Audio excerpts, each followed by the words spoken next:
back, everyone. Today, we are going to make some naan bread. The ones that you can get in those restaurants, but I'm going to show you how to make them at home. Light, fluffy, and unbelievable. And the best part is you do not need a tandoori oven to make them. You can just do them in a skillet. You can make them in batches and you can freeze them so they're really good. And you have to cover them in ghee so they get nice and buttery. So stay tuned.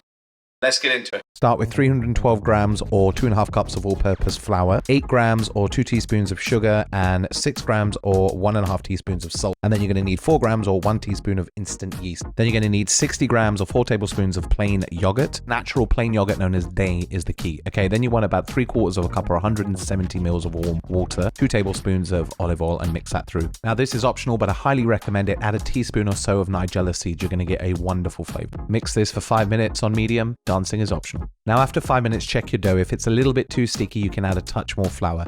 In this case, I'm going to add a bit more flour. This all depends on humidity on the day. Different flours hydrate at different levels. I added a couple more tablespoons, as you can see. Add that through, mix that on, and now you can see this is sticky but not sticking like it was before. That's perfect. Okay, now flour your surface generously. Knead it briefly, 20 seconds or so, just like we've done before with the heels of your hands. Put this into a grease-proof bowl and just spray the top of the dough as well. This will just help with handling it later. Cover it with a damp tea towel and let it proof until it's doubled in size, up to an hour. Mine literally took 40 minutes because it was really hot today. Look at that jiggle. Now you're going to want to degas this, and if it sticks a little, just dip your fingers in flour like that. Pat the dough down gently and then flour a tray, and then what you're going to do to make the balls is you're going to squeeze off little bits. You're going to get about 6 naan breads out of this. If it sticks a little bit, just dip your hand in the flour. Keep going through until you've used up all of the dough. If some are uneven, don't worry, you can pinch a little bit off the others and re-roll them.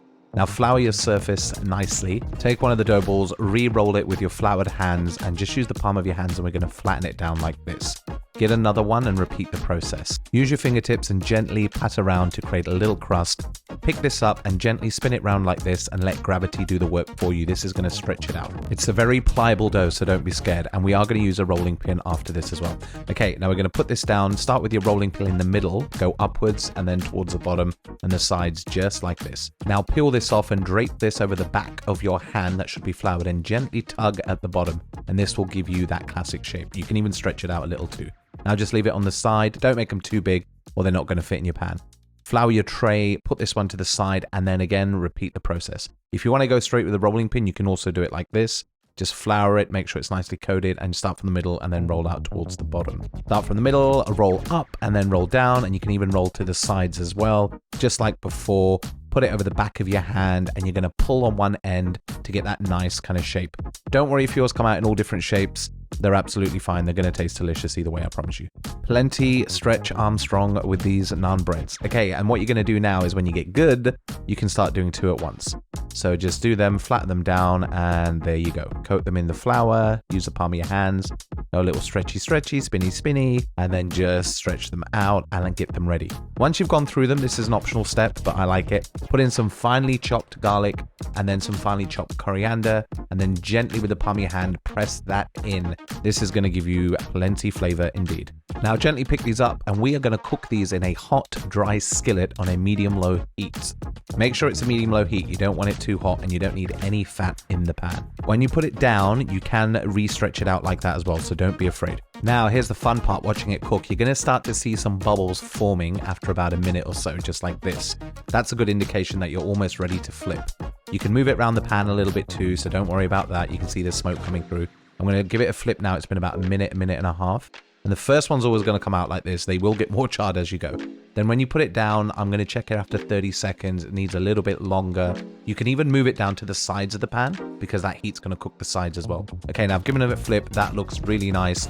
You've got beautiful charring spots, but you can take it a little bit further if you want a bit more char like I do.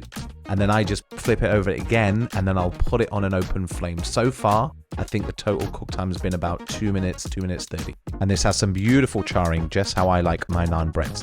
Put this back in the pan, and then you're going to put this to a side, and this is essential. Make sure you baste this in plenty ghee. This just gives you a beautiful buttery flavor, just like this. Okay, stop sliding around. From time to time, you want to clean out your pan. If you've got some bits like this, just scrape it, and then just wipe that out. Okay, put the rest of your naan breads in, and just repeat the process. Watch for the bubbling, give it a flip.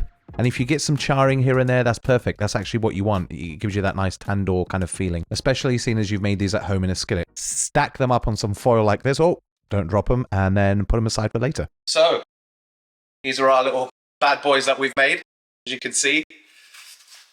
These are great. Considering you've made these at home, really nice, super fluffy. They bend, they're really, really nice. Okay, let's get into one.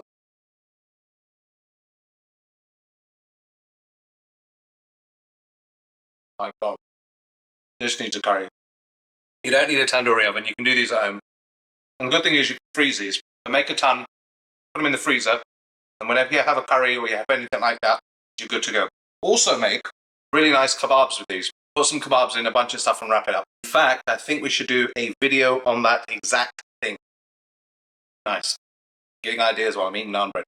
All right, I'll catch you on the next one. Gotta eat at least one of these.